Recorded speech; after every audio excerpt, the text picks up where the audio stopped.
Good evening, SRA Nation, and welcome to Season 12.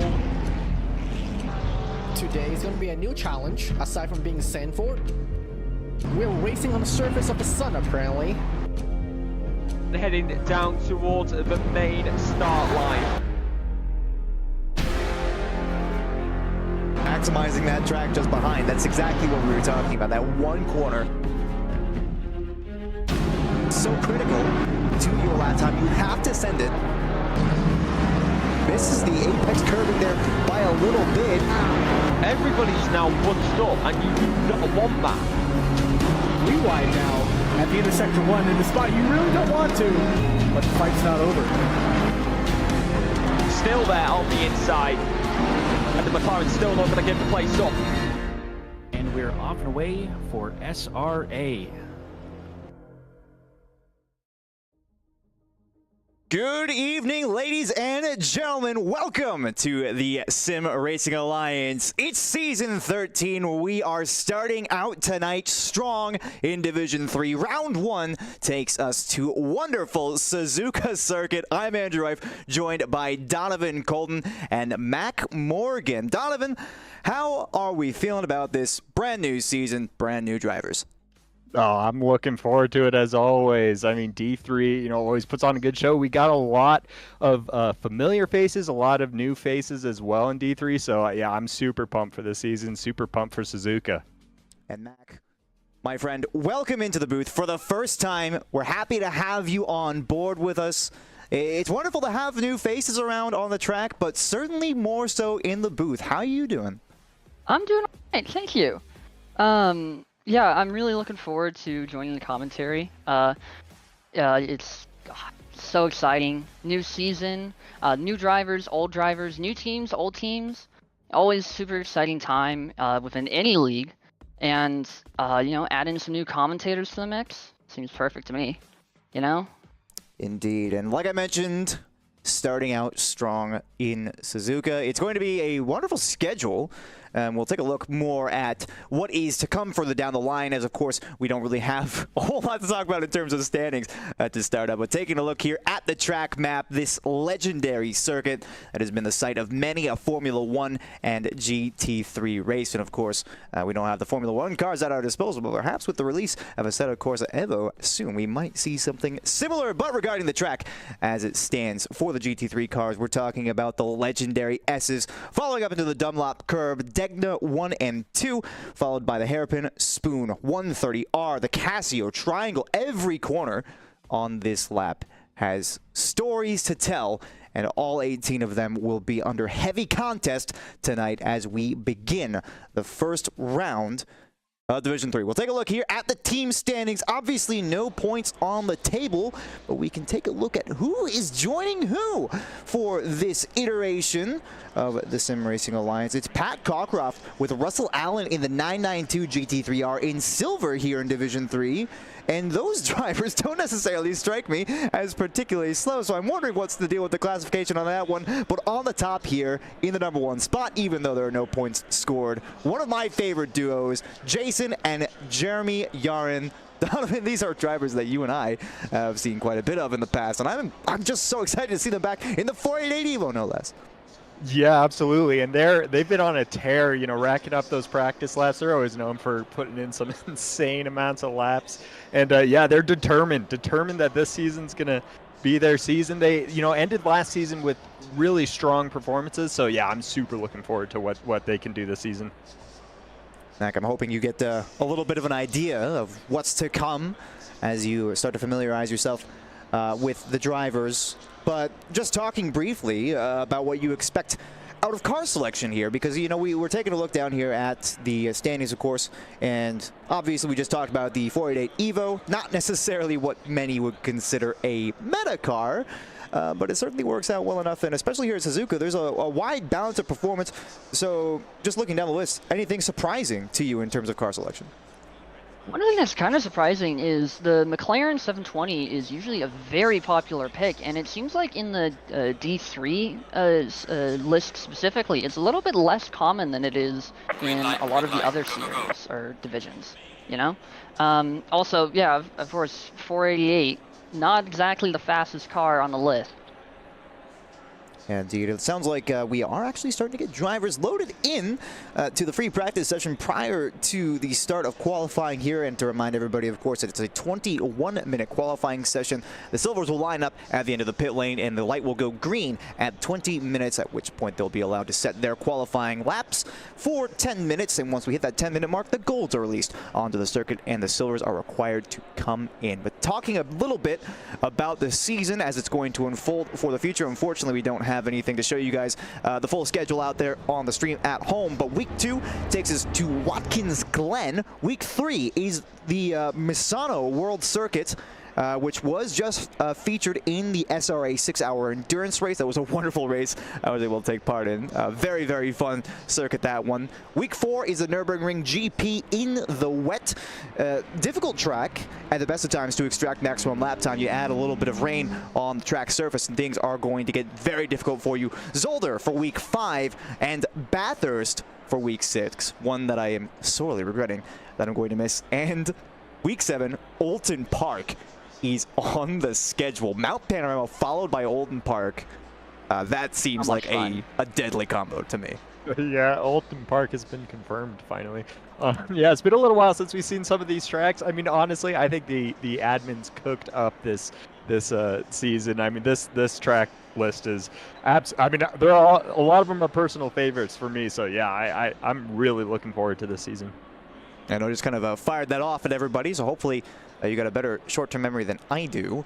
Valencia actually is also on week 8. I don't see that listed graphically on the website, but that is going to indeed round out the season on February 17th. So at least we got a little bit more of a standard track in Valencia for that last week. But just briefly talking about the track selection, I don't know, Mac, what are you going to call your favorite out of these ones? Because out of all the ones selected, yeah. I gotta go with Valencia.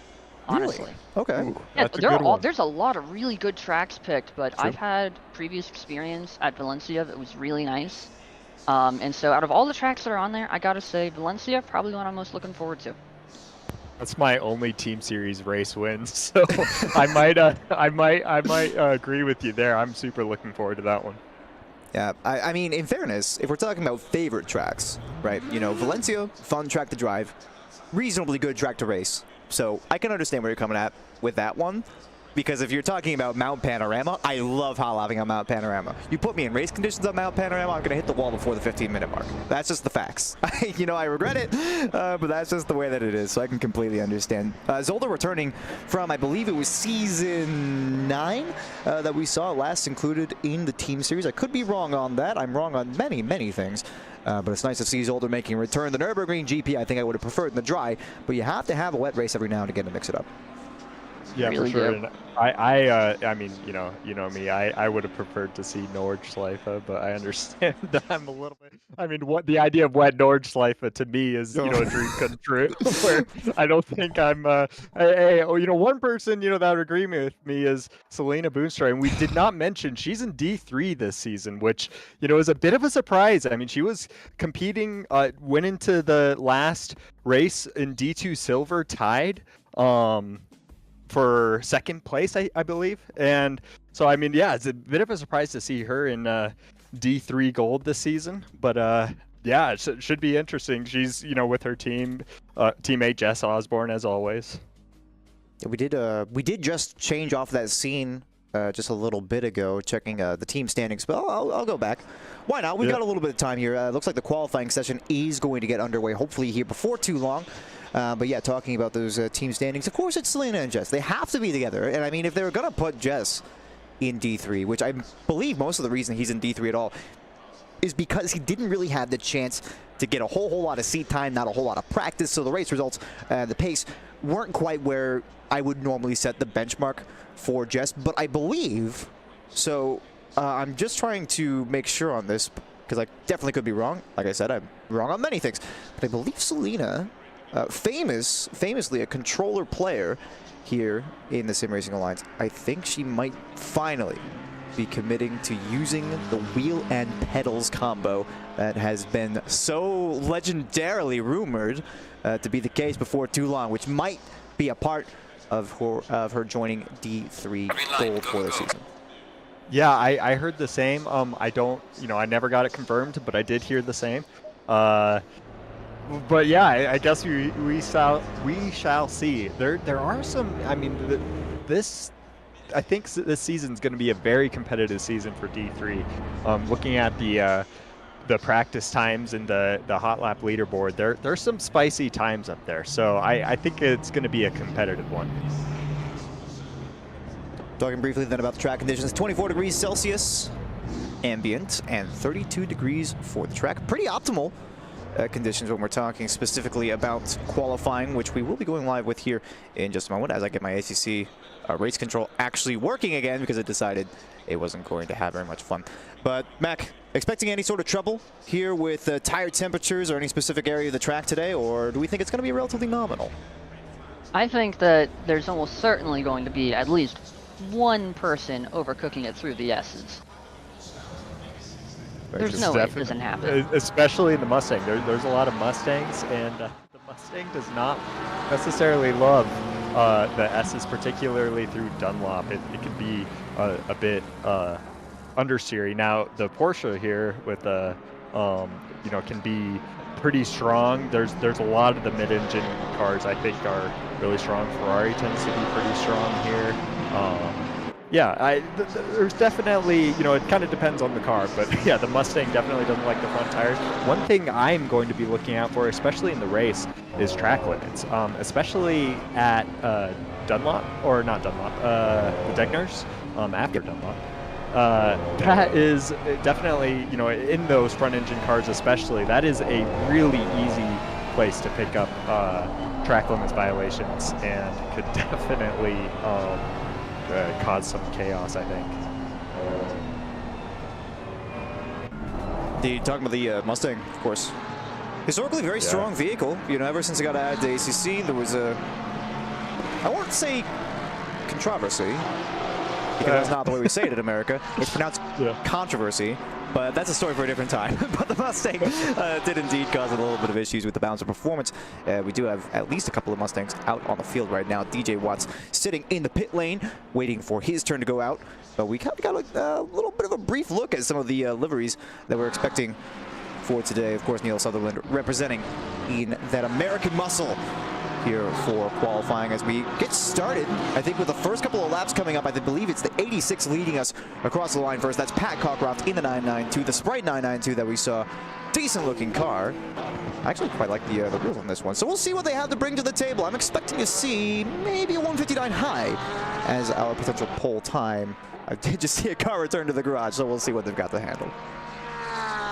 Yeah, we'll definitely dip into the 159s for some of these drivers. Well, it takes this lap actually does wake up the tires pretty quick. A lot of tracks, the first laps sometimes are a bit hard to get some, temps in the tires and get them,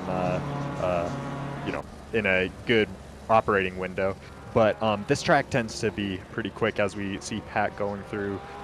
The S is here. This is, a great car for this section of track, and it's just also a great section of track, period. This is going around Dunlop Curve, which, it looks nice and tidy for Pat here in the Porsche. Which, and then through here, this is where I was, talking about with the Degners. This is definitely a spot for track limits. It looks like Pat keeps it nice and tidy throughout. Yep, both Degner 1 and Degner 2. You see the Mustang in the background, Neil Sutherland there, going a little bit wide there. That's what I mean, but that car is really easy to do that through the Degners.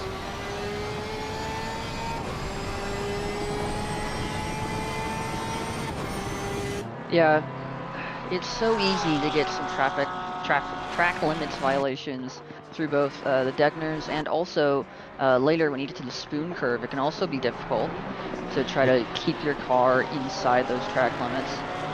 Yeah, it can be, especially when you're really trying to push it to the limit there. Both through spoon 1 and spoon 2. Halfway through, when you're really pushing, sometimes it can be a little bit hard to keep it within track limits, specifically in qualifying. Yeah.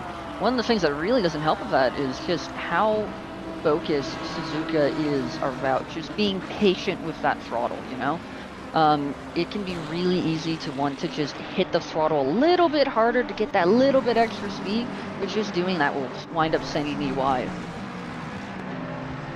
Yeah, And then absolutely. track limits violations, you're invalidated. Yeah, and this track being a slightly longer, track, about a 2-minute lap, you might have one less opportunity for getting in a lap. I mean, you have to really push that out lap, and maybe the first car can get the extra lap in. But yeah, it's one that you have less opportunities. So track limit violations in qualifying, have more of a consequence than they do at other tracks.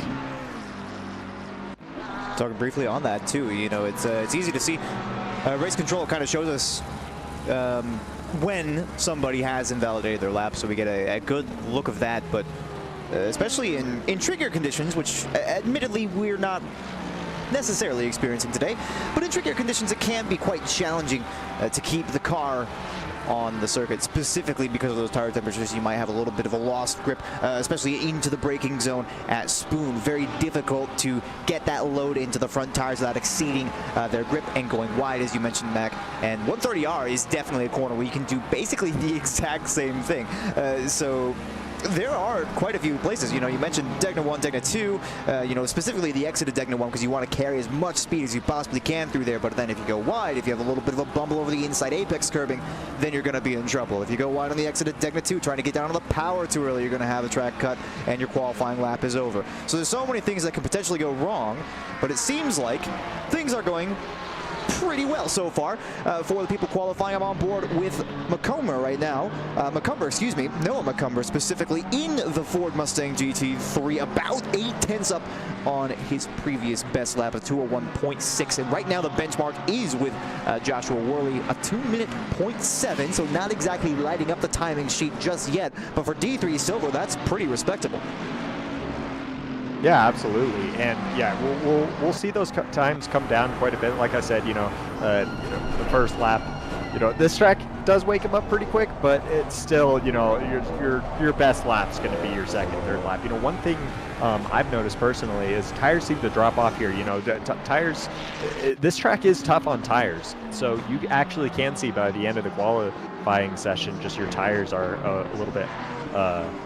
Worn out to get optimal pace out of, especially in cars like the Mustang that we're looking here. Those front tires really don't like the S's, and then you get to Sector 2 and the rear tires don't like Sector 2. So, I mean, it's definitely, the Mustang doesn't like rear tires anyway, but Oh, certainly. yeah. Something interesting to note about Joshua Worley, who was at the top of the timing table a little bit ago, is that Worley is new to the league, and I actually discussed with him. He is currently in silver, but a lot of people were saying that he should move to D2, and he's topping the timing table in his first qualifying session in GT3 Team Series. I mean, that's pretty good. Yeah, I've seen firsthand. I've actually done some battling with Worley in the League of the Week, and he's very fast. So I was a bit surprised to see him in D3. He'll at least we'll see what happens. We'll see how the admins feel. I can see as he goes to the top of the leaderboard with a 2-minute .420. I could see him dipping into the 59s if he has a good lap for the next lap. Hold the phone though, Jess Osborne improving mightily on this lap into the Casio Triangle in that comic racing 992. Still, and do consider we still have the goals to go out, but this is a sizable improvement, up about 6/10 and change out of turn 18 down to the line, and this should easily put him into provisional pole position as he does take it a 2-minute .1. Very respectable time there from Jess Osborne. Jack Sullivan improving too in a livery that's mightily familiar to me, Donovan, you might know, due to the fact that I ran that livery a couple of seasons ago back in season 11 alongside him in the Mustang GT3. So quite a fan am I, gaining some time here out of the triangle himself and going to be moving, I think, nearly to the front row provisionally here as he's going to start his last qualifying lap as he goes over the line, but this improvement's going to be sizable. Nice, yeah, up to P3. Yeah, I do remember that livery. I was in D3 at the same time there, and yeah, we also got all the Mustangs out. There's quite a few Mustangs in D3. We talked about the car selection. I mean, I was a bit surprised not to see as many McLarens, but you know, it seems like every time I'm switching to a different car, as I'm going on board with now Neil Sutherland, who's about 3/10 on his time, it's another Mustang. Every single time we look at somebody else, it's a Mustang. What's going on? Yeah, we've got 5 Mustangs so far in the top 5. Definitely interesting. Glad to be in the Mustang this season myself. And yeah, I mean, it's a strong car. I don't blame them. You know, it's a very strong car. It can be a little bit challenging, especially in the low speed. You know, to keep things both fast and, you know, not just destroying your rear tires, drifting all over the place. It could be a bit of a tricky car in the low speed, but it's strong. It's really good at like turns like 130R, and you know, it's good. It just monsters over the curbs, as we see Neil Sutherland. Yeah, absolutely monstering over Pat. Just deciding to bail out of that one, probably not on a personal best, and just thought get out of the way of Neil. So improvement there for Neil Sutherland. Up into original P3. We did miss, but Joshua Worley took the top time with a 2:0.057, so ousting Jess by just a little shy of a tenth. This is an improvement for Sean Leach. Jack Sullivan ahead is also improving on his time. There's more improvements happening further down the field, with Holmes improving in the Mercedes, which is a terrifically difficult car to handle around this circuit. So I'm surprised to even see anybody out in that vehicle. Presently speaking, has jumped a little bit in his Delta. So I'm going to go on board with that actually out of Spoon here. Yeah, this is a tricky car around here, and it's really tricky for this turn coming up right here, 130R. It could be a little wild, a little rowdy around this turn. We'll see how it keeps it pretty clean, clipped the inside curb a little bit. But yeah, it is tricky around there. Typically, this car is very good around the curbs, almost keeping it relatively safe there. And sometimes if you're up on, you know, there's two mindsets, you know, when you get to that part of the track. If you're up, is you know, either you just monster over it, or you know, try to keep it easy so you don't, you know, get a track limits violation or whatever. But yeah, and that is our silvers done at that point, I believe, right? Or do we have one more on a lap? Nope. No, we don't. Ducharme out right now, but I'd say definitely on an invalid lap, considering he's not even on the circuit. So yep. that'll end the silver qualifying with Joshua Worley taking top honors. 2:0.057. Very respectable time. Less than a tenth between the top 3. I think there could be a real tight battle there come race time. Absolutely, yeah. I love how close, you know, things can get here in D3, and yeah, so close to the 59s. But well, we'll see a 59, at least 159, I think, out of these gold drivers. I believe Cortez is taking us on the first flyer, followed shortly behind by. So I believe, if I'm not mistaken, Samuel Cortez is a newcomer alongside Seth Rocha. Cortez was in D3 last season. This is a driver I'm not familiar with. That's, well, it's new to me. You know, at least we'll take that. Yeah, there you go. We'll take that. Yeah. Yeah, absolutely. Yeah, Cortez has a lot of pace. You know, some misfortune, we'll say, you know, during races sometimes, but a lot of pace. And occasionally, you know, I think this is a track that he's really strong at. So I think it should be a good one for Samuel Cortez. Through the hairpin now, very difficult corner to get correctly. Yeah, I've heard it's challenging in the McLaren as well. It's kind of awkward gearing, you know, the McLaren does not like first gear, and that turn, you know, is a little bit painful in second gear too. So I've heard, you know, I don't have experience around the, you know, with the McLaren personally around this track, but I've heard the hairpin can be a little bit of a handful. Mac, here's actually now Because you mentioned you're racing this season, of course. What car are you participating in, out of curiosity? I'm in the McLaren 720. Yeah, it's when I first started, I was actually in the 488 when I first started racing ACC, but I got told very quickly I probably shouldn't be in that car. So I switched over to the McLaren, and I've just been going with that ever since. So yeah. D6 has a lot of McLarens in it. Not terribly surprising in that, but still. Yeah, the McLaren is an interesting car because I think it's pretty, like it's a pretty stable car. It's pretty capable to get decent pace out of, but getting that last bit of pace out of it can be a little bit tricky, at least in my experience with the car. This is one of the two drivers, at least, that would definitely didn't tell you that you shouldn't be in a 488. They're pretty much constantly trying to get other people into the 488s. I'm expecting good things out of Jeremy here. He had a really strong final race at the last race of last season. So yeah, I think the Yarn brothers are going to be pretty quick. And then also with Selena, I wonder here, can we get a onboard, see if she's on a wheel or a controller?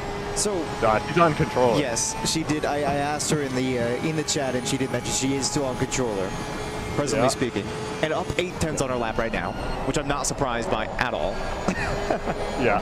No, I think I'm pretty sure she doesn't love Suzuka, if I remember correctly, or at least doesn't feel that it's one of her stronger tracks.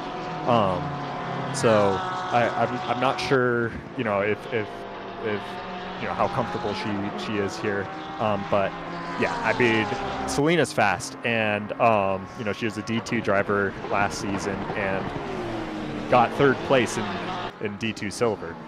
So yeah, she's definitely quick. There's a lot of quick drivers out of the field right now. I'm going to go on board now. Luis Vasquez, I believe, alone in the Audi R8 for this season, but on a valid improvement right now that should put him roughly in the top 7 or so, more likely than not with time to spare. Difficult car to get a hold of, and I am noticing one of the Yarn brothers is currently up 1.1 seconds on their lap time, which will bring them down to about a 2-minute .3, so expect to see them near the top, as you mentioned, and there's a lot of very large valid improvements going on down the board. I can see Stefani coming to the line now is going to improve from 49th up into 4th position. You can't really get much better than that. Quentin Shatner, listed as Quentin Shanter, which I'm not sure if that is an error of some variety. Also moving quite a ways up the field. But I am curious to see this, because this is the only Audi that we actually have on the grid right now, and this should put him just about in that top 10 area with a couple laps to go. There is also Lorenzo driving an Audi. I was going to say, I think Lorenzo is a silver driver. Yes. But yeah, the Audi is kind of a tricky car. I imagine it's especially tricky here as well. I think the Audi is especially tricky everywhere, truth be told. That's fair. I don't think I've ever been able to properly get a hold of that car.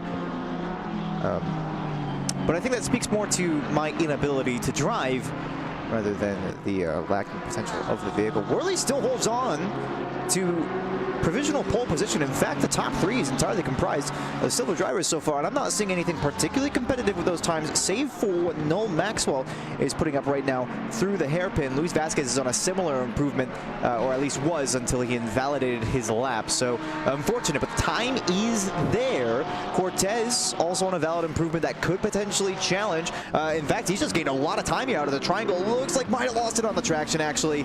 Bit of commentator's curse on that one, but he still has one more go around the deadly ring, if you will, as he does improve about by 3/10 there. And on the evidence what I just saw, time to save. Yeah, absolutely, and look how close it is too. You know, we've got like 15 drivers within 5/10, and it's awesome to see how close it is. Oh, a lot of curve from Noel Maxwell there. The Fortune does not like that. I don't think any car likes that much curve on the inside there. Looks like he's going to be able to make it with one more to go because that surely invalidated. Yeah, so one more go from Noel Maxwell here. It was improving by 2/10 on a 2-minute .527, and provided he probably lost a lot of time there, not only lifting to save his car, but also cutting that corner, losing a lot of traction there.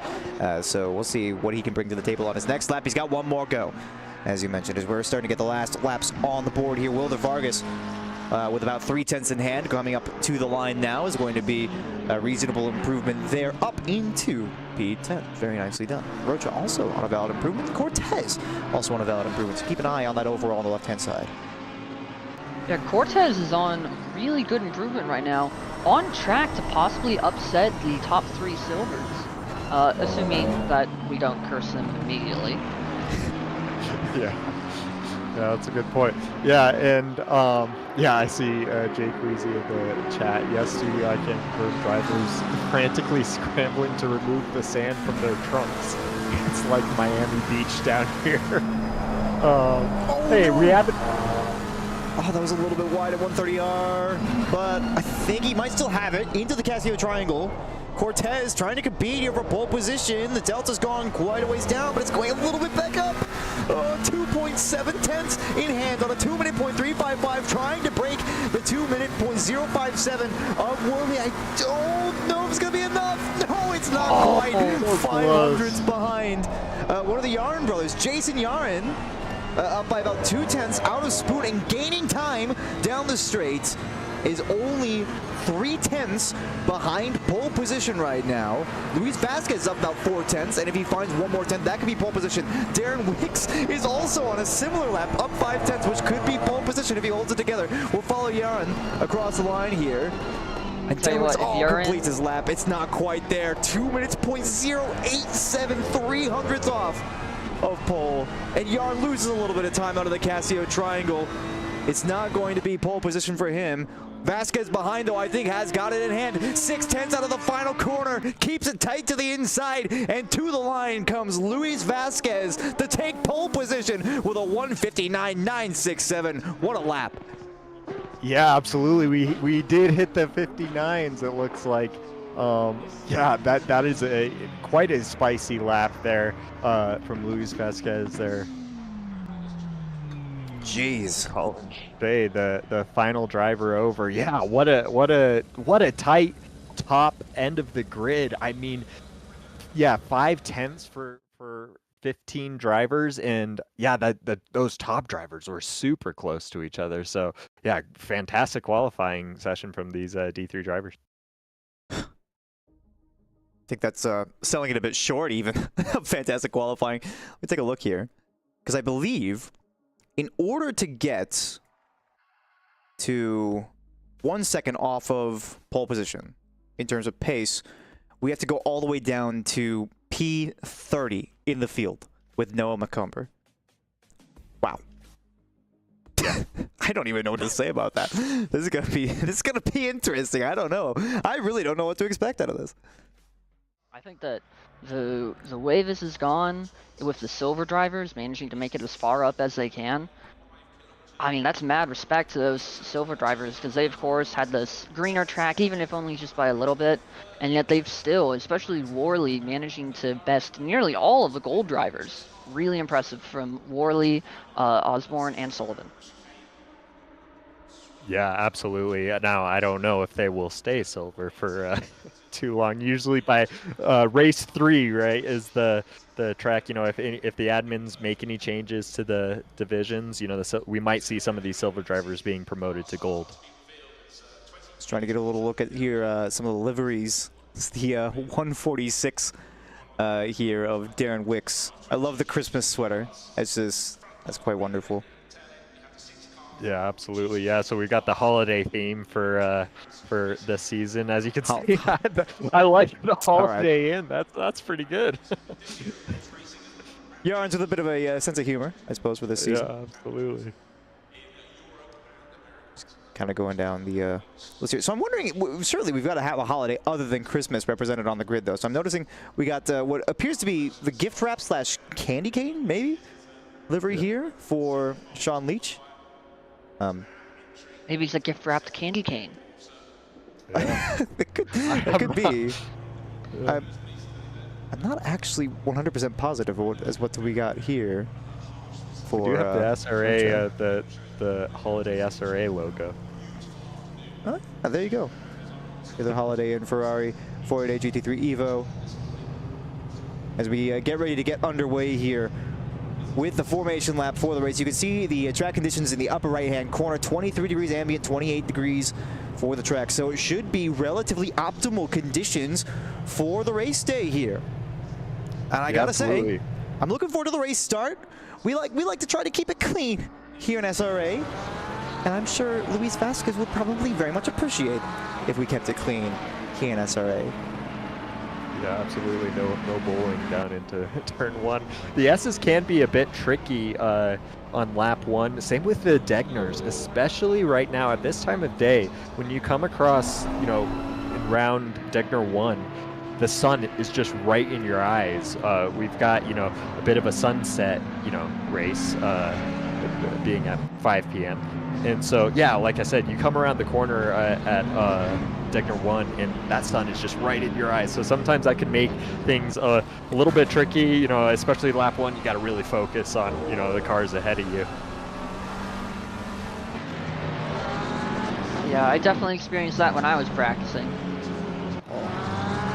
Yeah. Really got to be careful on lap 1, especially with especially with the S curves. You've got to be careful because usually through most of them you're going roughly the same speed, and then through the last one you kind of got to slow down a little bit to set up for the Degner curve. Dunlop curve, my bad. You kind of got to slow down a little bit before the Dunlop curve, and so it could lead to some kind of accordion effect down the back of the grid, and that could catch some people out and possibly cause incidents. Yeah, absolutely. In the practice race I was in, there was certainly some of that accordion effect right here going into Degner 2, especially as, a lot of drivers, wanting to send it side by side, wanting to get positions, here at SRA. We are strict with the first lap penalties to, try to encourage, everybody to keep things clean. You don't want to just go bowling and, take out a bunch of cars and ruin their race, right at the start of it. But yeah, so but still, a lot of drivers, taking things side by side, and that could be a little bit tricky through sector 1 and sector 2. And I mean, honestly, pretty much anywhere in this track is tricky to take side by side. So yeah, we should see some exciting racing though, for sure, especially with how close these drivers are. There's going to be already, of course, implications for both championships, but I have to say, looks to be a strong potential start here for the TCA racing team of Wilder Vargas and Samuel Cortez. Especially granted the potential for fighting in front, and with the qualifying times being as close as they were, these two cars could easily find themselves in podium scoring positions, which would certainly set them apart from the remainder of the field, as double file is going to be ordered here in short order. But as far as the Silver Championship is concerned, you're looking at Joshua Worley, who is the silver pole sitter in P2 compared to the next car in class, Jack Sullivan, in his 6th, with Jess Osborne just behind him on the next row back. So it's going to be surely an interesting race start for many reasons. Nobody's thinking about classifications at this point in time. Right now, it's all to play for. Even if you're a silver driver, you're still on the front row. And Joshua Worley in that Mustang is going to hope that the V8 power can outdo the German engineering that is going to be starting alongside as the drivers do start to round out through the Casio Triangle here on towards the main straight. SRA preparing to go green here in season 13. I couldn't think of a better place to do it. Suzuka, one of my personal favorite tracks. Fast and flowing, definitely going to be a tough one to race. As we prepare to go green now, Luis Vasquez once again leading them down towards the start-finish line. It's going to be a not short run here towards turn 1. Poised to the side. Joshua Worley coming up to the timing line now. We prepare to go green for the first time in season 13. And it's green, green, green. They're off. Luis Vasquez gets a decent launch here. It's going to be a little bit of a contest from the two. McLaren's immediately behind. That's Darren Wicks on the inside and will apparently get through. Jack Sullivan, I think, making up just a little bit of ground. But Jess Osborne is up the inside of the driver in front of him. I think there's a little bit of action going on in the back, but most of the cars making it through cleanly. We've even got some 3 wides going on, and the 66 has taken a bit of a hit as they move down the order, but Jess Osborne up 2 places just through the S's. Fantastic movement there. Wilder Vargas losing out a little bit. Sean Leach also gaining some space, and there's a heck of a lot of movement here on lap 1. Yeah, absolutely. But the drivers are keeping things very nice and clean and respectful so far. Yeah, keeping things really tight through Dunlop here. You know, on the outside, Noel Maxwell there losing a little bit of grip. Same with for Sean Daniels. That's really difficult to do there. Are we single file here through the Degnars? I think so. Yep, looks like it. Oh, there's 2 wide. Everybody in the back. Yeah. Trying to get into the hairpin for the first time. No dives. It looks Pile like. up in Degner too. There's some contact. That's going to cause a big incident. Oh no, many cars implicated there. Yeah, that is a tricky place for that to happen, and it just takes a tiny little bump, you know, going too late on the brakes, and that could cause a bit of a mess for a lot of these drivers here. Colin Shea, I think, thinking about a move up the inside there. There's still a movement going on, though. We will have to take a look back and see who exactly were the big losers in that one. I think I did see it was, unfortunately, the 295. That's one of the Yarn brothers who lost out. Joshua Worley is actually, I don't see him on my timing page anywhere. He must have 17th. Far down the order. Yet what in the world happened to Worley? I'm unsure. But that promotes Jess Osborne is now on the podium already. Luis Vasquez has checked out a 1.6 second gap to Darren Wicks behind. But that is a massive loss there for Worley. Yeah, that's an insane amount of positions to drop. And I didn't notice he had gone through the pileup at the hairpin. Like there was a pileup there, but I looked at the timing sheet. It looked like Worley had gotten through it, so he must have gone wide through the spoon or something. Well, unfortunately, we didn't catch that one, but we're trying to catch so much action as there are so many deltas that are quite small here as we go through. But I believe we are finally in a single file territory, but Jess Osborne is not done yet. He's starting to hunt down Darren Wicks in front. And a driver who's already moved up 4 positions is looking to move up into P2 right now. Jess is on the hunt. Yeah, absolutely. There's fights up and down the grid right now. Yeah, it is so tight with these first couple laps. This is great from Jess here. I mean, Jess definitely has some pace, and I think he definitely shined here. He's right on the back of Darren Wicks here, and yeah, this is a great pace from Jess Osborne here. We'll see how things pan out. Ooh, that was a bit of a wide moment. That's the Porsche in front of Pat Cockcroft. Jay Queasy, one of our broadcasts. Oh my goodness, hang on. Pat Cockcroft, where's he gone? Oh no. Cockcroft, I think, was having some issues in qualifying. I wonder if he's going to come back on track here. Yarn off the track. Oh no. Through the spoon, I believe that is. There was some incident up ahead between Yarn and another driver. Both of them off the track. Yarn nearly spun. I believe, he's fallen down quite a ways here. Has he down 10 positions? And the Yarns are no strangers to having some difficulties during the race, but it's unfortunate to see that continuing over into season 13. There was some nice side-by-side action there leading up into the Casio Triangle. It's a drag race now between that's Noel Maxwell and Selena Boonstra, and it looks like Maxwell's going to get the better of her. He had the drive out of the corner, but they still have the opportunity to force this one side-by-side in through turn 1, and Selena's not going to back out of that one. Noel Maxwell has to let it go, presently speaking. The gap up ahead has fallen quite a ways down. Samuel Cortez has picked up the fastest lap of the race, coming up now to the back of Jess Osborne, who is still up right behind Darren Wicks. So things are really heating up here at the front. And Sullivan is still involved in this fight too.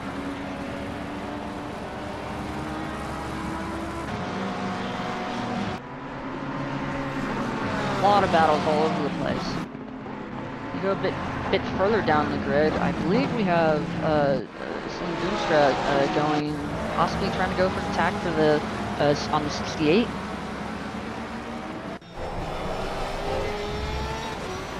Selena, who is up 3 positions right now.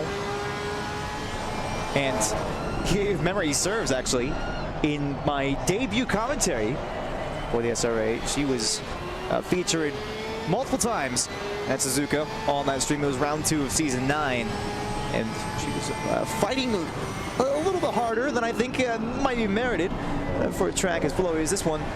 We'll have to keep an eye on her progress as she tries to advance up the field. More gaps starting to evolve, so to speak, as we are seeing a couple of gaps really starting to form in between cars. Joshua Worley, though, I am looking to make a bit of a recovery drive. Obviously, there's a mandatory pit stop every season of SRA. Neil Sutherland's got a mega run there, but just can't quite get alongside into 130R. The last place you want to try to go side by side. Stefani even runs a little bit outside of track limits there. But we'll see if Worley can indeed make up that ground, especially on the pit strategy.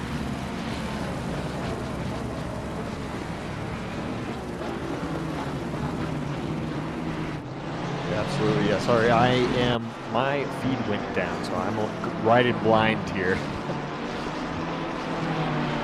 Start to come back for you. I think there might be, yeah, looking down, Yaren has continued to fall a little bit more. Down in number 545. Don't know which Yaren that is. That's Jason. That's Jason? Yeah, fell down a little bit more. Yeah. Now I was thinking after he managed to put that 48 up so high in the qualifying, I was like, oh well, guess I'm eating my words when I said it was a bad car. But it has fallen back down. I believe mostly due to that incident he was involved in. So hopefully he'll be able to recover, get right back up there. Oh! It's a hit. I think Sutherland is gonna just rejoin there. I don't think he had much more of a choice in that one. But he's surely going to be in trouble. That was some contact. I believe that was going to be on him, and he reaps what he sows on that one. And we'll have to hold on the inside line here to try to mitigate the damage. That one's going to hurt him. More contact behind. That is huge. We just lost a couple of drivers in that one. Selena Bootstrap, I think, got implicated in that. Just a tap from behind. And that was a bit tough. There's a couple of gainers in that one. Sean Leach losing some positions. Nithin Murthy also going down the order. But that is certainly not going to be one to remember there for the trailing cars. Just trying to get a little bit too aggressive with their positioning, and that's just going to be the way it ends.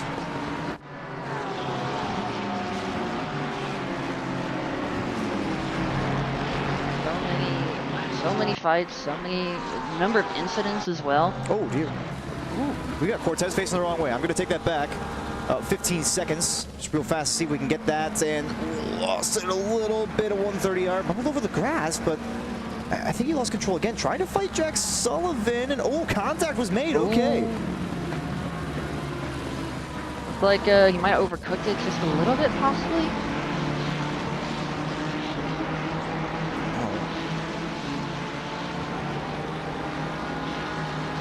Bear with me.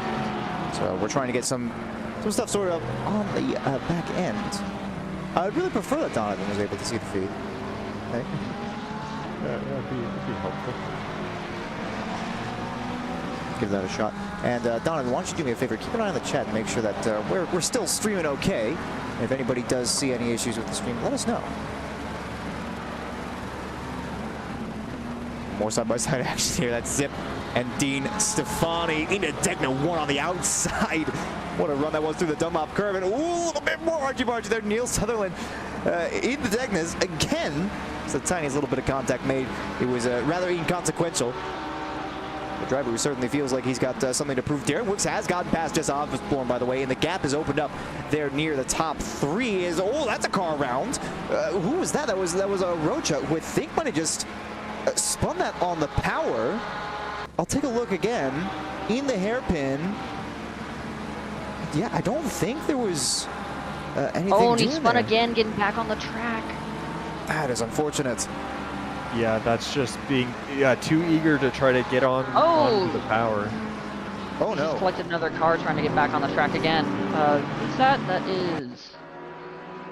RTG's. Oh, that is... Who else was implicated in that? I think it might have been Levine? Possibly.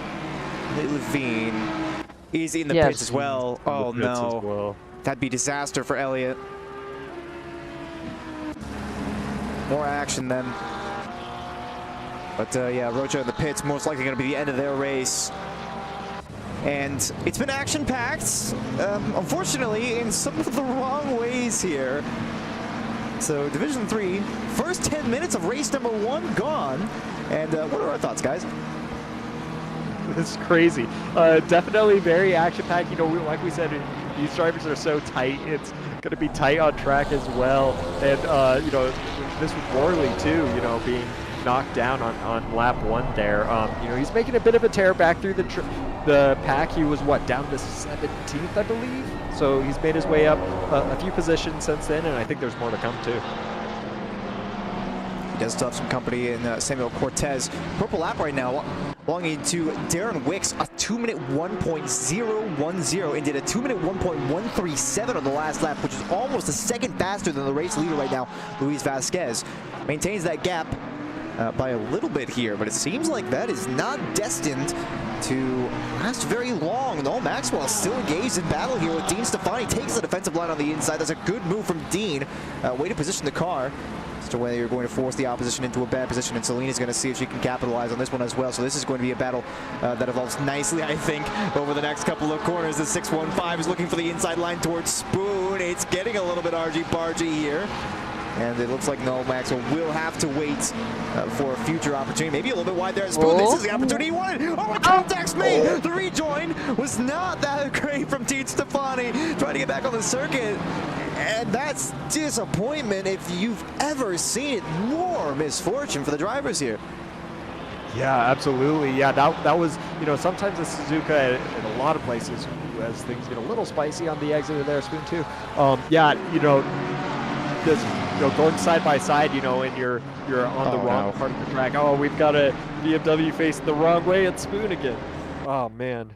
Yeah, this it's a tricky track. It's a punishing track. It looks like he just lost it by himself on the brakes. Yeah.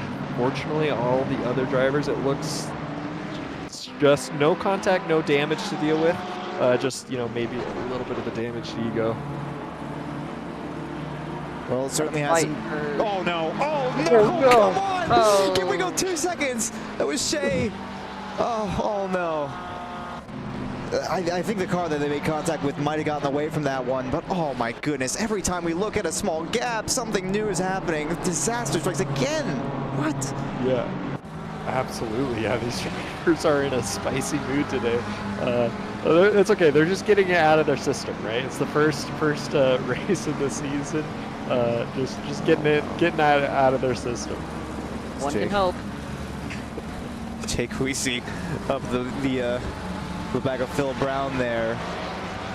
I just want to stop moving the camera, to be honest. I feel like only bad things will happen as Jake Huisi goes a little bit wide attempted too. He keeps it under control. Mercifully keeps it under control. We do have a little bit of a train starting to form here. Gap less than a second for a couple of cars back here. Curtis Lee may be thinking about an idea up the inside of the hairpin, but it just was not meant to be. So Riggs will hold on to that position for now. But the threat certainly looming from behind. That Lamborghini going to be lacking for power against the Mustang. So have to keep an eye on that. There's many things we have to keep an eye on, though. Rene Aoki is following this fight for P14 right now, with Phil Brown leading this one. Joshua Worley has made up another position. I think that may have been partially because of some of the action we saw in front not so long ago involving one Colin Shea. But my memory fails me at this moment. He's still got that gap very well down. He's looking to make this a top 5 finish if at all he can. He's tearing through this field. Yeah, absolutely. I mean, obviously, we had tons of pace with that qualifying lap, and you know, just some misfortune there on that opening lap. But yeah, I think we're still going to see quite a few positions gained out of Worley Might here. be going for it here. Yeah. Wow. Yeah. Good move. That was clean. Yeah. Leach did not fight it. He had no defending whatsoever. Just got past. Yeah, Darren Wicks. Oh, into the first of the Oh, S's. drifting. Ooh. Good catch, though. I mean, let's be honest. That could have gone a lot worse for Darren. Absolutely, and it could have gone worse for Jess too. Unfortunately, there was a little bit of a buffer, so he could take that, you know, cleanly without any drama. So Schmitzer is all.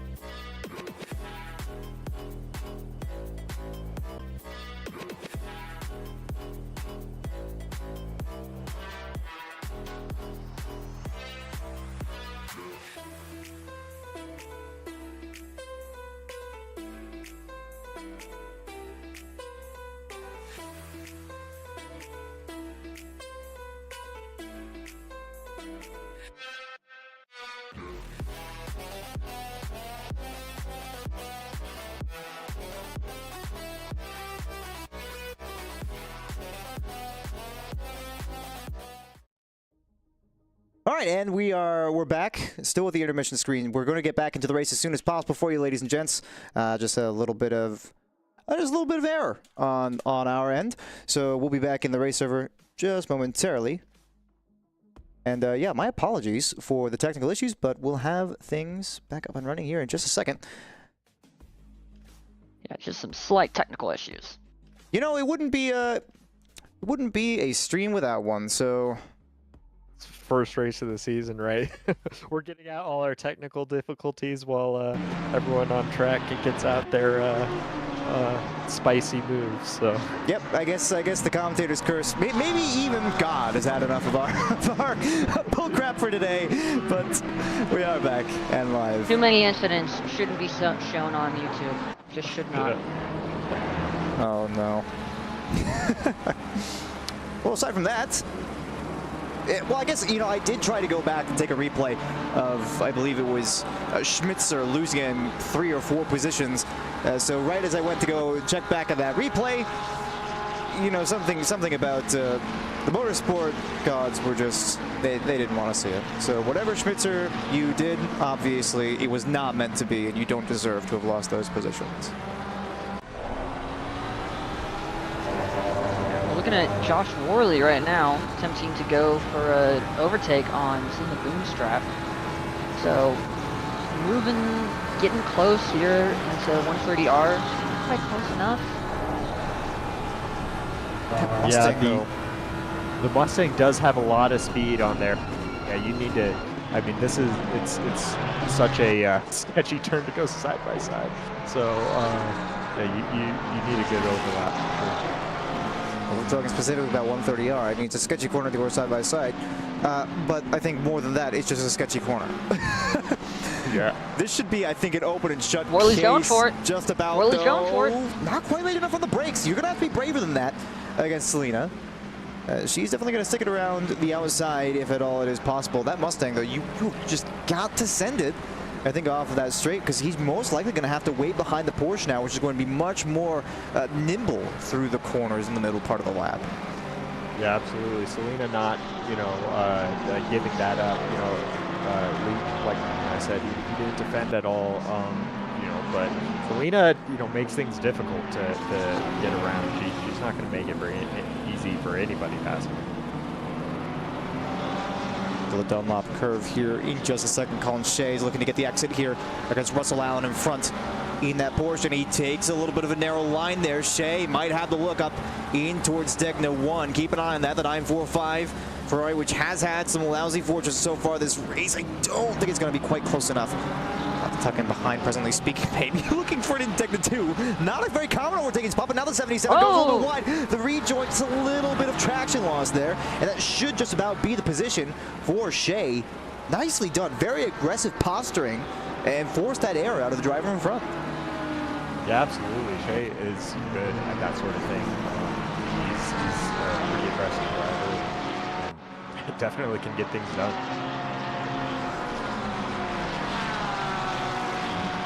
Looks like the race is mostly calmed down compared to the first few laps. Hopefully I didn't just curse it. There are still definitely some fights going down. Unfortunately, I think you're more likely going to have cursed it, but I don't think there's much to be done about that now. I certainly do hope that things have started to cool down a little bit. I've just missed Russell Allen losing a position there to Curtis Lee, although I would normally take that back right about now. I am slightly concerned that we might lose the feed yet again if I try to do so. This time it's a more of an open and shut case. Joshua Worley getting the run out of the Casio triangle, and Selena Boonstra has to concede that position as they enter the braking zone. So another position gained up into P9, firmly the top 10 for Joshua Worley. Yeah, Mustang Power doing its thing there. Not much you can do about it. I just saw Stefani tumbling down the order. It's because he's in the pit lane. That might explain it. Yeah, Yes, maybe. we are entering that that pit window. You know, if you're wanting to get an undercut, you know, Suzuka pretty hard to pass. This is definitely a track where the undercut can be pretty strong. So yeah, so if you're wanting to get that undercut done, this is about starting that pit window. Keep an eye on the pace from front. So Luis Vasquez maintains a lead. Is not the fastest driver on track. Has been, is actually not even the fastest driver on the last lap, but has run a consistent pace so far this race and had a 4.7 second gap to Jess Osborne behind. But with that being said, we talk about the pit cycle, the Audi versus the Porsche on fresh tires. Jess Osborne, more likely than not, unable to use the major advantage that the Porsche really has on that fresh rubber at the beginning of the stint. You know, speaking from experience, obviously the Misano 6 hours just behind us recently, the Porsche very strong at the start of its stint. So if he can get a little bit of an undercut going, maybe if he has a couple of laps advantage on fresh rubber, the lap times are looking fairly similar at this point in time. He's not got the purple lap. Doesn't look like he's on track to take the purple lap right now, but Jess is still looking at a potential race win here against that P1 driver. But then again, so is Darren Wicks, so is Jack Sullivan. And we're watching Rodrigo Fernandez just up behind Phil Brown, but Sullivan is very close behind P3 right now. Yeah, Oh, I think this is it. Oh! There's nothing between a lot of these drivers. Now this is where, you know, the McLaren kind of takes off a little bit as we see more hitters. Dude. Yeah, this is a tricky part for the Mustang. You know, where the Mustang shines is obviously in the faster, straighter bits. As you can see, you know, that gap just pulling just a little bit to Darren Wicks ahead. And that's, you know, some of the frustrating things sometimes when you're chasing these cars that are a lot more nimble. But on the flip side, when you're in the more nimble car, it's frustrating when you're on the straight and you just can't do anything because the you know, car behind is just so much of that top end speed. Oh, you know, speaking on that too, if you'll allow me to be a little bit reductive, let's just say that it doesn't take a whole lot of skill to put the foot down on the accelerator and point the car in a straight line. So if you do have the advantage of the Mustang, I mean, the McLaren is great in the corners.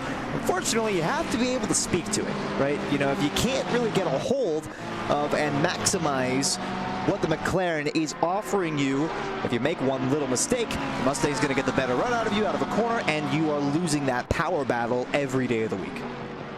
Yeah, absolutely. Yeah, you gotta really stay on top of it through the twistier sections. This is another bit, you know, where oh dear, Cortez just had a bit of a slide there. I was just moving off the cam there. He kept it under control. Well, it was funny. I was gonna say that turn, you know, there it can be really challenging on some of the cars. And yeah, so real quick, Darren was asking in the chat what the purple lap is. Darren Wicks. No. Yeah. What is the purple lap? Purple lap 201.01. That has not changed since the last time we mentioned it. You're probably going to see that change though as soon as the tires come in from the pit stops. Although the temperature is starting to drop a little bit on the track, so you might see a tiny little bit less grip there. Yep. However, we're still in that window that is still really strong. In fact, I think we'll see even, you know, I don't think it'll affect grip too much, and, you know, even have slightly less, you know, air temperature to, you know, where the engine's like that for power too. So we might see some, you know, faster laps, you know, into the 2-minute flat. Dude. I'm looking at Darren Wicks right now, still in the pit, just now released. So we'll be the first of the top 3 to enter the pit lane.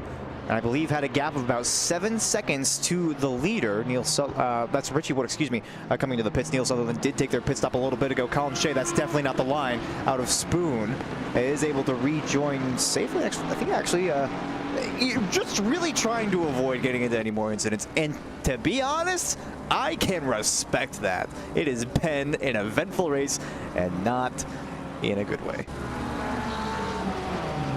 Yeah, for some drivers, you know, more than others for sure. Sorry, But, this team name, American Lexus. All right, you know. I like it. Well, hey, there was a Lexus last season. You know, these were our Love of Lexus team who won the team championship last season. DJ Watts and Curtis Lee. So yeah, it looks like they've decided to switch things up a little bit. You know, this is kind of, you know, I shouldn't say it's too similar to the Lexus. I mean, it's similar in that it's super fast and straight. It's big V8 rear-wheel drive. It's a lot more lively in the back end, a lot heavier steering than the Lexus, but still strong on that the you know, straight, which the Lexus is obviously as well. So that's a pretty good team name though. Sullivan into the pits, Queasy into the pits. So Sullivan coming in to, I won't necessarily say cover off Darren Wicks, because obviously Darren got that undercut. Came into the pits first and was already in front at the time, so it's I think a little bit difficult to say covering off Darren Wicks, but does come into the pits earlier. So Jess Osborne and Luis Vasquez both stayed out last lap. So this undercut for Wicks might start to come into effect here. He's coming up to the line now, and I believe his last lap was the out lap, so well, no, this lap for Darren Wicks has been okay. So this is going to be a little bit of a combination. His last lap was at 2:58.3, but I believe that counted a little bit of the time in the pit lane. If this was a good out lap, he's going to have some fun with it. But he's actually being challenged here. Neil Sutherland, what in the world is this? Thinking about a move up the inside, just took the purple lap. Actually, did Neil Sutherland? You might have seen an update, a 2:08.42. So Darren has some company now and is not free to just drive off into the distance. He's got to develop a little bit of a gap here before he can think about trying to catch up to the leaders on the pit strategy. Yeah, this makes the undercut for Darren Wick a little bit more challenging. And, you know, I was noticing, you know, with Jess not coming in, I was thinking, you know, that's awfully brave. But this is exactly what Jess is hoping for, and now Jess could, you know, focus on maybe even undercutting P1. So, I mean, that's definitely an interesting battle playing out here. They're both staying out. 5 seconds is definitely too much to undercut, and, you know, without some intervention, you know, maybe a bad pit stop or a rough out lap with traffic. But yeah, the battling between Darren Wicks and Neil Sutherland there is exactly what Jess is hoping for. Well, we see Fernandez and Wood both with a stop-go 30 penalty. I'm seeing on the left side of my screen now. That is going to hurt quite a bit for your race. I think that's really is going to drop you to last. Maxwell's into the pits. Thankfully, we've not seen any of those penalties applied to some of our front runners. It looks like Jack Sullivan has picked up a little bit of clean air in front. This is a battle for position. So the leader of our pitters is still Darren Wicks, who has got about a 4.2 second gap to Jack Sullivan. So that has increased a little bit. Darren Wicks. Oh, incident at the hairpin. Oh dear. Oh, 3 cars. And what's gone on? Oh, that might include. Oh, that's Colin Shea who's involved in that one. I think Luis Vasquez was just making his way through there. It looks like he's made it through unaffected, but there might have been a little bit of an impact on the battle for the lead there. Yeah, absolutely. Jess Osborne down about 5/10 from the last lap, so obviously not collected in the incident, but hurt, you know, a bit of his pace in relation to Vasquez. But these two are staying real tight to each other here. Oh, it looks like we've got our first drive-through for track limits, I'm assuming. That could be no, speeding in the pit lane. I think that's always a stop-go, but you could be right. I think the first 10 kilometers per hour, maybe. Might be a drive-through. You might be right on that one. So we'll see. The 86 I see is stopped on track. I believe just returned to the garage, or maybe just left the server entirely. The 86 no longer in the server. Indeed. So had some sort of an incident. This is Zip looking up the outside actually line for the hairpin. Sullivan, I think, makes the right move there. It was never going to be particularly attractive to the 393 of Zip on the outside line. Yeah, Zip having a little bit of a hard time putting down the power. That's definitely easy to do in the Mustang, as we have a lot of Jess coming in. Yeah. Yep. Jess and Wilder Vargas, who was following, I won't say incredibly distantly from that. Neil Sutherland has taken the purple lap on the last go around as well, and still holds on to the overall purple lap. But Luis Vasquez is staying out in the Audi past the 30-minute mark. You're past now the point where your tires, you know, you have the two theoretically optimal stints where you have both tires running for exactly 30 minutes of the race. So I wonder what's going on for Luis Vasquez, unless it's not splash and dash this season. I know I'm not crazy. So what is going through his head? He might be going through, like, you know, kind of the game of chicken with Jess. You know, whoever goes in first, you know, is the, you know, kind of. Oh wait, is that Jess coming out behind Sutherland and Darren Wicks? Yes, that's Wicks just ahead. You can see, so Sutherland, the Mustang in front. And if Sutherland does indeed keep this pace up, it might provoke a battle with that McLaren. The problem here for Jess is I think he's in the worst machinery for this position. The Mustang is going to be so incredibly powerful, and with 27 minutes left to go, you have to overtake that, which is going to be a challenge at the best of times. And then you have to manage to keep it behind, which is nigh impossible if it gets even a decent run on you in just one corner leading onto a straight. Yeah, absolutely. I mean, the Porsche's, you know, has, I mean, with Jess, he's got the tire advantage. So that could definitely help out a little bit. That's true. But getting around a Mustang in a Porsche is not an easy feat. You need to get the you know, passes done in different ways than the Mustang can do in the Porsche there. Bunch was in the pits. Don't think necessarily fighting for the lead. This is, I think, actually JB Ruzic has yet to take their pit stop. So this is a non-fight, but there is no blue flag. So he's not obligated to get out of the way here for Darren Wicks, and this is going to be big because now Darren is eyeing up the outside line for 130R. He's going to try to make it happen, has to invent his own track limits here, but this is going to be a heap of time lost for every car involved in this little train. You can see Jess in the braking zone gaining a ton of time, and it looks like there might have been the opportunity for a run there for Jess Osborne, but I think he had to lift out of it just slightly. This looks like it could be the opportunity, though, that Neil's looking for, and it's no contest. The Mustang instantly starts to pull on the McLaren, and JP Ruzic ends up being the deciding factor in this fight. Yeah, that's a nightmare for Darren Wicks. Darren's trying to keep it around the outside. Valiant effort there, but yeah, the Mustang just having the better line through there, you know, due to that whole situation. Yeah, that is the worst case scenario there for Darren Wicks. You know, when you're battling, yeah, Ruzic has no obligation to get out of the way. However, when you're battling, you're just hoping at, you know, whatever, you know, driver on a different pit strategy would get out of the way. It's still going to be an issue, though, because Ruzic is still there. It doesn't matter that now Neil is the one in front. Ruzic is still there. And for Luis, let's talk about this. For Luis Vasquez, this is ultimate. This BMW causing so many problems for every single one of your rivals for the potential race lead, and Sutherland will get past here.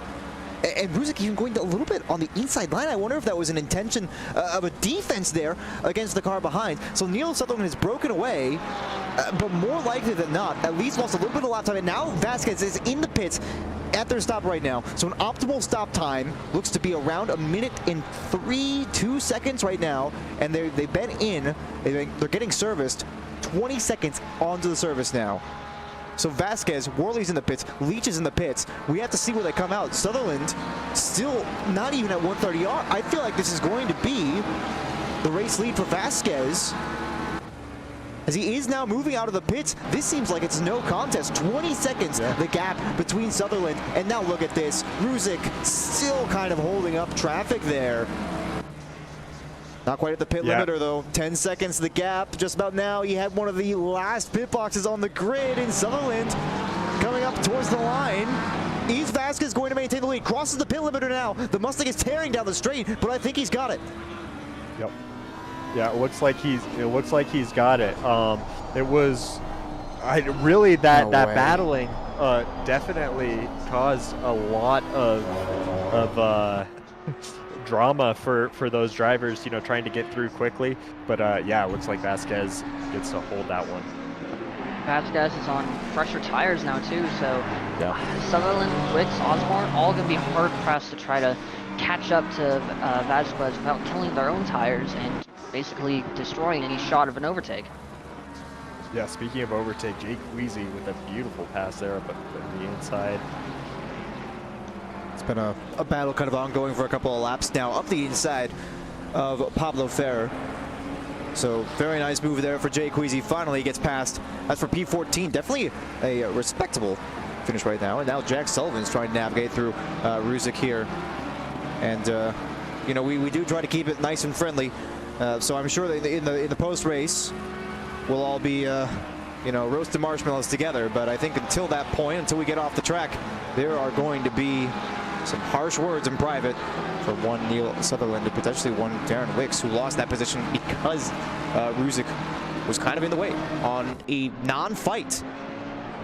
So yeah, and even defending a bit too, you know, into the hairpin and 130R, which again, you know, you don't have, you know, an obligation. However, it only hurts your race, you know, to defend, because your race isn't really with these drivers. They're you know, with other drivers who have already pit, and Ruzik being the last to pit as we're coming up on 20 minutes left in this race.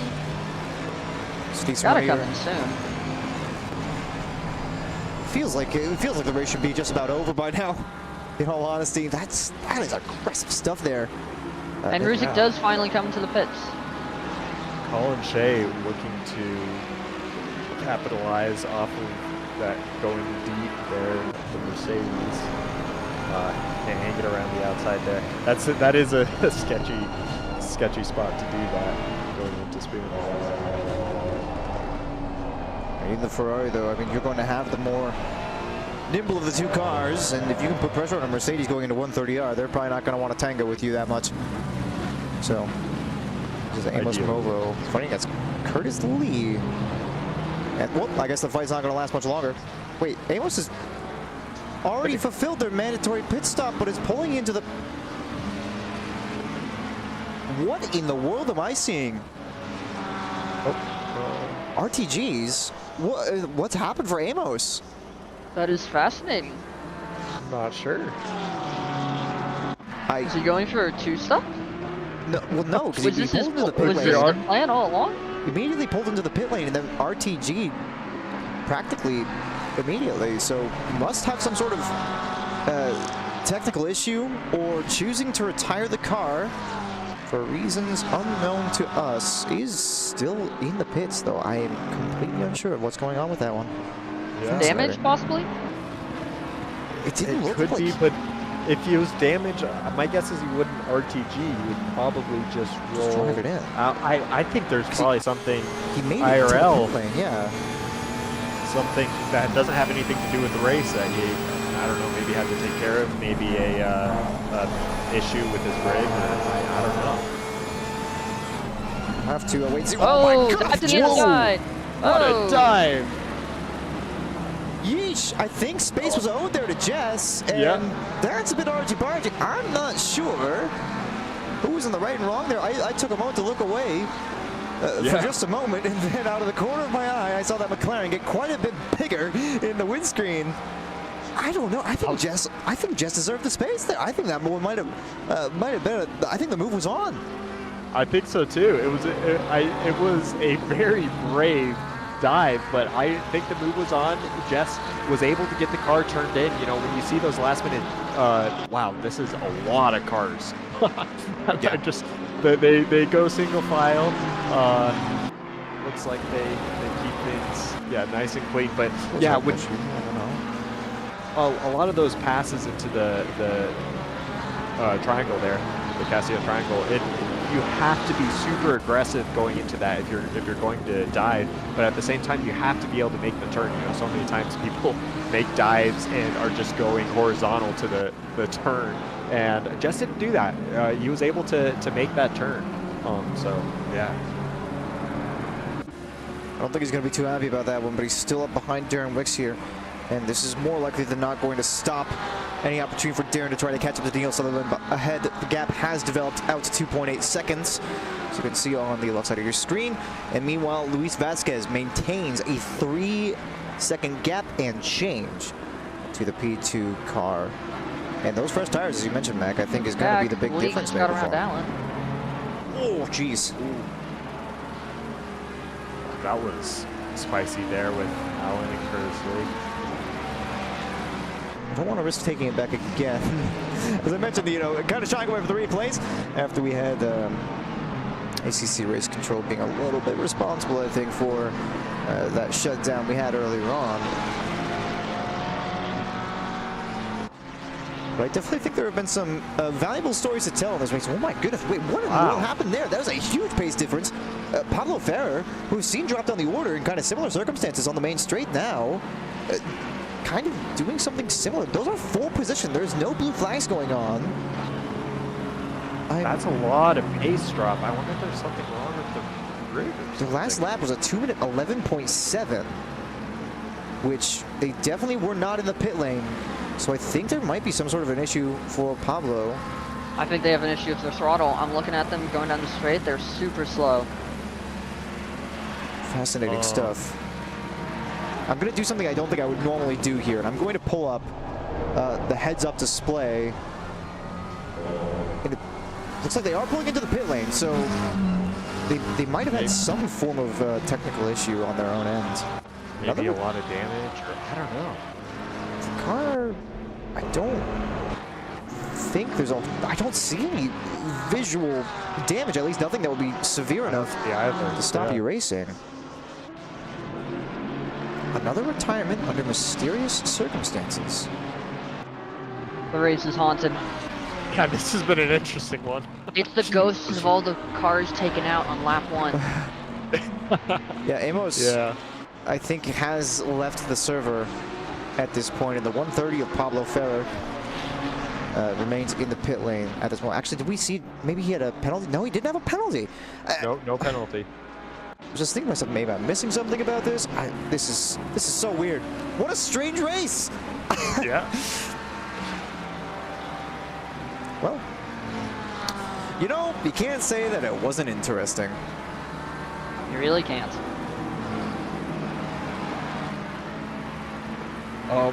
You say losing sound in VR in the chat was his reason for pulling out. So yeah, I imagine that could be a little disorienting, especially in VR. I mean, it's disorienting enough, even if you're on a monitor. But I could see that really messing with your psyche when you're got an overtake driving with no sound. Oh, tight between these two. That's a tricky spot to send it in the Mercedes, especially. Oh, but no, Cumbers went away. But it worked, yeah. Throwing off the driver in front a bit, and oh man, I would have thought the Mercedes had a little bit better of a run than that. We missed this too. Russell Allen and Curtis Lee having another battle. I think I saw the position swap on my race control through the Casio triangle, but I think Curtis Lee might have had a bit of a lousy exit there and did have to concede the position again. So we had so many. Oh, actually, Jess Osborne has lost position to Jack Sullivan. What's going on there? Samuel Cortez is a drive-through penalty from P10. Oh my goodness! Oh, man. It's kicking off again. Yeah, absolutely. You know, I'm surprised we've only seen 2 drive-throughs so far. I mean, I guess we still have 15 minutes, and I guess I still have time to curse things. But this track is definitely, you know, can be a bit difficult on track limits violations. I tell you who is flying right now. Joshua Worley just set the fastest lap last lap, and he's on a pretty decent lap right now as well. See that? 2 minutes, .415. I'm on board with Selena. Maybe runs a little bit wide of Spoon. I saw a yellow flash on my screen for just a second, but I think it was just a momentary issue, and you are right about that. Worley, if not for the fact that he had to make up for lost time, shall we say, lost time and more over lost positions, he would actually be in a good spot right now, more likely than not. I see the 101 has had a bit of an incident. That's Richie Wood off at the exit of Degna 2. I think I can guess what's going on with that one. We'll carry on, but it looks like there's a not insignificant amount of damage. This is Jason Yarin coming in to 130R, just about side by side with the BMW of Phil Brown, and not gonna have the overlap. You know for a fact that he would have stuck the nose in there as well to force that potential error out of the car in front. Yeah, absolutely. He held it as long as he really could there. And then going a little bit wide as well. These two still going at it, going through side by side, a little bit of contact. That's going to make it difficult for Curtis Lee, and Ruxel is going to keep that position, it looks like. There was definitely space afforded there for Curtis on the exit, but he just could not get the front end in time to get the power down. Now into turn one, can't quite get late enough on the brakes to make a move happen there. But the fighting is certainly opening up some opportunities on the outside into the 42, trying to get past Samuel Cortez, who just came out of the pit lane after serving that drive-through penalty. Only 9 positions lost. I'm gonna be honest, I kind of expected the damage to be a little bit worse there for Cortez. So DJ Watts now in the mirrors. I'm not sure if Cortez will be too worried about that one. Selena trying again here against Zipperburn out of the hairpin. It's not quite enough on the run there for the Porsche, but she's looking at this. Yeah, absolutely. Yeah, it's difficult to get the Mustang on, throttle speeding up, as we were saying before. You kind of have to get that car into braking. It looks like she's got a very good run out of Spoon too, but I don't know if she's going to be able to do much with this. Yeah, look at the Mustang just able to pull away. Josh Worley on an absolute flyer right now, looking to maybe try to overtake Vargas coming onto the pit straight right now. Good exit. Saw Chris Sweeney get passed there by Noel Maxwell, and indeed Worley is bringing this one up. I think this would have to be a mega dive into turn one. Yeah, not quite close enough. Who might be close enough is Selena Boonstra. Slipstream's not there though. Mustang power, it's Mustang. It's just too much, but will it be enough for Curtis Lee? Here's the question. Again, yeah. Lots of, oh, I see a big incident. Hang on, in the back. That's the 472. Nitin Murthy and Noah McCumber, I believe, have come together. That looks an awful lot like an accident. Do you want to see if you can get that one back on the replay? And perhaps we can get a little bit of context on what exactly has gone on with that one. And Curtis Lee, I'm still keeping on track with. We see what's going on there, and a little bit of contact there between the two. Oh, that was a tricky one there. Yeah, glad I'm not a steward for things like that. But yeah. Oh wow, we're side by side here with Selena.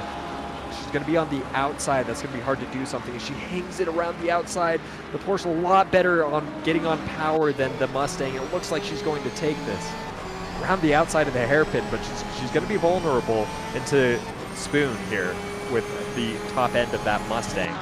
Will she defend the inside? No. She doesn't. The Mustang does not have overlap, though. Oh, yeah, Jack Sullivan and the Jazz going side by side out of Spoon on the back straight, in towards 130R. Jazz is sticking on the inside line. He's actually staying quite shallow. And Jack Sullivan just says, you know what? I've got track limits cuts to spare. We'll just hang in her Weller on the outside of 130R. Goes deep into the triangle. I hope he's got more track cuts to spare, but Jess Osborne's going to make it past no less. Oh, no. Yeah, absolutely. Yeah, overcooked it a little bit on the brakes going into the triangle for sure. Worley got past Vargas. If you want to see if you can get that one back there, Mac, in the PIP. I think that was an overtake into the Casio triangle while we were looking at the mishap there for Sullivan. We'll see if we can't see that one. No, okay, just an error. You know what? If it works, it works. Yeah. Looking further down the field here. Most of the gaps have expanded a reasonable amount here. I'm looking at only a couple of cars that are within striking distance of the vehicle in front. Luis Vasquez continues a dominant drive of consistency, not necessarily outright pace, as he has a 6.0 second gap to Neil Sutherland in second. Darren Wicks also sitting comfortably about 2 seconds ahead of Jess Osborne and 3.5 seconds behind the car ahead. Yeah, absolutely. I mean, the slow and steady wins the race, right? I mean, in this case, I don't know if it's slow, but strong and steady. Go with that. Quick enough and steady. Yeah, consistency is definitely key. You know, that's something as you get in. Jake Weezy. Drive through penalty. And a little flash for, I wonder if that was for us. I don't know. Yeah, did that Probably just not. happen? Was that why he was flashing? Because he's just like It was. flashing out of anger, picking up a DT. It probably was, yeah. Oh Probably no. was. That's fortunate. Yeah. What a silly race this has been. This has been, yeah, one of the races of all time for sure. I mean, Suzuka's, it's a challenging track. It really tests these drivers, and yeah, first race of the season. Yeah, it's going to be a busy one for the stewards too. And Jake Weezy. I just apparently lost a bunch of positions on race control, but I think that was just a graphical error. Worley still starting to tear up the field. Ran a 201.067 on his last lap, which was about a second and 3/10 faster than the car in front of Jack Sullivan. Curtis Lee and Russell Allen. The saga continues. Will the Mustang get the run of the inside of the 77 for 130R? The Porsche will hang it around the outside and beyond track limits. Guys, what even is the point of the white lines if we're not going to respect them? Come on. Yeah, gaining an advantage off track, you know, what does it mean? You know? Hey, I mean, you've got speed coupons. I mean, technically that is a reportable offense, you know, gaining an advantage off track. I have seen penalties applied for it. Don't know if, you know, we'll see anything like that from this race, but you never know. It does make you wonder. I mean, we've seen that on a couple of occasions now where cars will just choose to omit acknowledgement of the track limits. I think, you know, we talk about the in-game track limits. And speaking for Misano, Donovan, I know you and I think have similar thoughts about how strictly they are applied there. But perhaps in this situation they're being administered a little bit lackadaisically. Perhaps they need to get the race director from the Misano 6 Hour to take a look at some of the incidents we've had so far today. Yeah, absolutely. Beginning to look like a little bit like the, you know, NASCAR Watkins Glen, you know, style of track limits, you know, for 130R. Oh, that does not look like the line. The 644, he's been stationary there for a while. It's tuned to charm. I guess going deep and then just waiting for this turn on the intersection there. Suppose Jeremy Yaron picked up a drive-through penalty, is around the wrong way in the initial stage of the S's. That's the last place you want to be. Most likely going to be a race end there. Where in the world is he going? Driving the wrong. Getting the car spun around. Okay, you know what? We're just going to look at something else. Let's look at Worley up behind Sullivan. So we got a bit of a train actually coming up here. So Jess Osborne is caught back up to the back of Darren Wicks. So Darren Wicks hold the phone. DJ Watts just lost a position there to Noel Maxwell. That might have been a nice little dive into the Casio triangle. I'm not sure about the nature of that one. But the train now is just going to mention Darren Wicks leading Jess Osborne right now by about 7/10 and only 7/10, and then a 7/10 more back to Jack Sullivan, and then half a second to Joshua Worley. So this could easily heat up, because Worley, the fastest of any of these 4 drivers by a fair margin. In fact, the leading car in this train last lap, 2:02.662 for Darren Wicks. Last lap for Joshua Worley was a 2:0670. So if the 457 machine starts to get a little bit argy-bargy with the cars in front, then, well, to put it lightly, all hell could break loose here in the closing laps. Yeah, Worley absolutely. is on fire. Yes. Yeah. Genuinely. Been Very consistently close to the fastest lap. Last lap was only 2/10 off of it, 2.5 tenths. That's the Oh man, that was a bummer time to cut to that battle. But yeah, So the Delta come down. Cortez sent it a little bit too hard. Degna 1 around goes Maxwell. Anyway, you were saying there, Mac, before we were so rudely interrupted. Yeah, I just think that Worley, after that first lap, you know, I think he really wants to try to get a salvage a top 5 out of this, and he's right there. He is 6th, and he is staring at P5. He is staring at the back of them. He's gonna want that, and I think he's gonna really try to push for it. yeah, and I think he can do it. I mean, with the pace that he's had, he's gonna have to be aggressive with these drivers, with this, you know, a bit of a train here. But if the cars ahead, you know, start battling, sometimes when you're in the back of cars around here and they start battling, you can really take advantage. I've had, you know, situations where you could gain like 2 positions pretty quickly, just by taking advantage of the other cars battling. Well, we're talking about 3 minutes left in the race right now. The leader, the 721 of Luis Vasquez, is 49 seconds, 50 odd into his lap. So I believe this is the penultimate lap of the race. I could be mistaken. We could have 1 more to go. Joshua Worley has, well, the rest of this lap and then 1 more to try to make up 3 positions, which is a tall order at the best of times. And we're talking about, you know, if you've got a couple of laps on the table, yeah, maybe you could do it if you got the pace difference. But this is difficult, especially with all the dirty air in front. Sullivan's lost a little bit of time to Osborne, and until he gets past Sullivan, there's nothing that Worley can realistically do. And we're talking about top 5. These are not low points paying positions. These are prestigious overtakes each. Just Osborne, oh, that's a little bit wide at Spoon. He's going to lose a fair chunk of time to that, but this is how hard you have to push at the end of races like these. Yeah, absolutely. And you mentioned the dirty air, and that is absolutely a factor in turns like Spoon. But yeah, with that bad run, I mean, obviously Sullivan was not close enough to do anything there, but yeah, it makes a big difference, you know, when you're struggling for grip like that.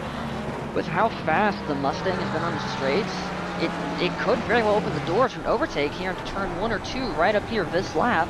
But I don't know that Sullivan's close enough right now. You say that, just wait for that V8 power. Sully could easily send it on this lap too, but he does not do so. I wonder, Jess seems to not necessarily lose a whole lot of ground there. I'm watching the leader go through. So about 25 seconds into the lap, and it's a 2-minute lap, so this should be the final tour of the circuit. Jess Osborne sitting in a wonderful P4 right now. Neil Sutherland still has P2 locked down. Luis Vasquez 7.5 seconds ahead of 2nd place. So there's really no major battle going on there. Jay Queasy's lost a couple of spots since coming out of the pit lane after serving that drive-through penalty, but is still on the back of Chris Sweeney ahead here. So there are a couple of battles being determined here right down to the wire, but this is more than likely going to be the highlight reel fight just at the end. 60 seconds to go in the race. Jack Sullivan holding off Joshua Worley for P5. Yeah, absolutely. We're definitely running out of opportunities to get this move done. I mean, we're looking at maybe into Spoon, maybe into the triangle, maybe a side-by-side finish. But yeah, this one, you know, could be maybe. I mean, these two have been glued to each other for a long time. Most of this race, I feel like. Yeah, Curtis Lee right up behind Russell Allen has been another one we're talking about. That's for P15. Jason Yaren against Phil Brown coming up too. But as the race comes to a close, it all goes to one man, and that man for today, Luis Vasquez, coming into the Casio Triangle with heaps of time in hand as the clock looks to be expiring just now, and I can see the gap between Sullivan and Osborne is coming quite down low. But the last second ticks off the clock, and across the line goes Luis Vasquez. A wonderful win here in Japan. He takes the checkered flag. Neil Sutherland coming up just 6.5 seconds behind for the silver win for Sutherland. Wonderfully raced, and down to the line, it's Darren Wicks just taking it from Jess Osborne, and Worley only misses out against Sullivan by 1/10 of a second. Incredibly close stuff, but they'll finish in the order they battled in. Darren Wicks rounds out the podium, Jess Osborne 4th, Sullivan 5th, and where is that? Hang on, timeout. That was the 4130R, I believe. A 4130R. Exit a spoon, exit a spoon. There's a spoon, I see that. Oh Steve yeah, Stefani we got it. Oh no. Gone around right at the end here. As cars continue to come across the line, it looks like most of them are going to be finishing in order. No major overtakes happening at the end, but Stefani, oh no. That's got to sting. Curtis Lee could not make it past Russell Allen this race, and you can debate as to whether or not Russell Allen deserves that spot. It was a close finish there, but he does hold off the car behind for P15. Christian Lorenzo still looking at a potential exit here against Colin Shade, but it's just a little bit of a loss of traction there out of the Casio triangle. And the last gap we have here closing up is Nathan Murphy behind Holmes in front. It does not look like that's going to evolve into much here as the cars finish in single file, and we come to the end of the first race of the season. Suzuka certainly delivered. What in the world is this? Drag race down to the line? Or are they just finishing in order? I think they're doing a little bit of a flying. Oh my goodness! What was that? No way! What in the world has happened there? There was a Murphy. Who was that? Just across the line. I'm not sure. Was that? Did they lift before? Did they think they were coming up to the timing line before? Did they run out of fuel? Murphy got that right before the checkered flag. Wow. If what I'm seeing is correct. Wait, where's the? That was the 470. That was the 470. Oh, I think that might have been lap traffic. Oh, I see. Okay. I Wow. see. Okay. That was very interesting. Yeah. I think saying very interesting would be the least of it. Hey, it was interesting. It was certainly interesting. Yowza. Yeah. Wow. Wild first race of the season. Tell you what, if this was race 1, I am looking forward to the rest of the season.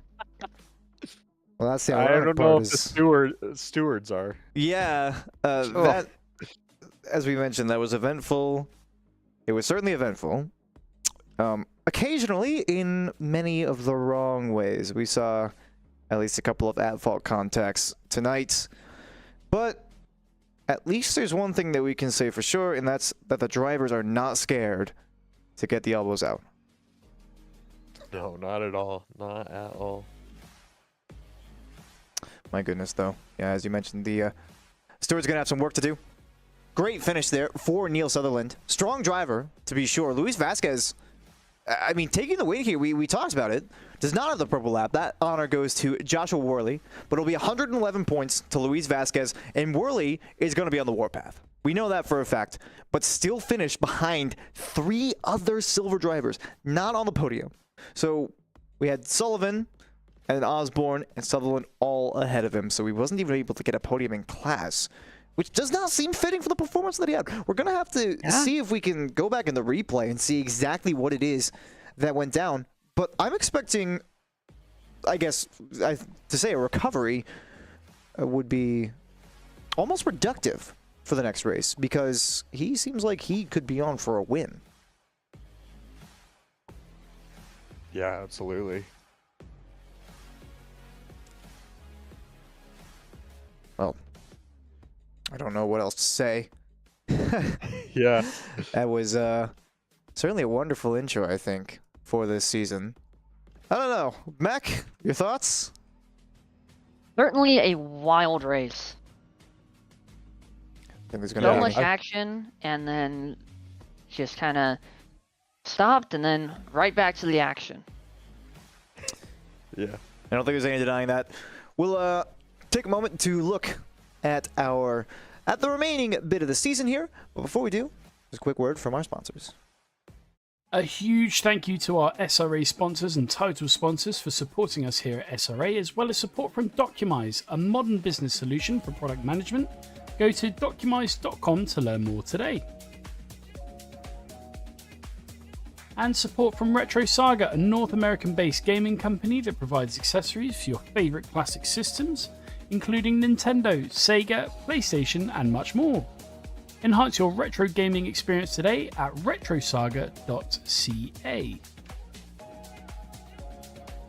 And a big thank you to our affiliates, Track Racer. Experience redefined gaming with Track Racer's high-quality sim rigs and accessories.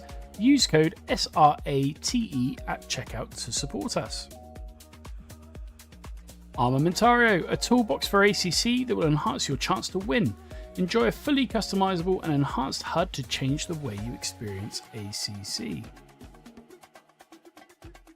AT3D Sim Shop. Upgrade your sim racing experience today with premium 3D printed accessories featuring precision crafted magnetic shifters, sleek cable management solutions, versatile stream deck mounts, and immersive dashboard displays. Their innovative designs enhance performance and style, elevate every lap with top-tier quality and craftsmanship at at3d.net.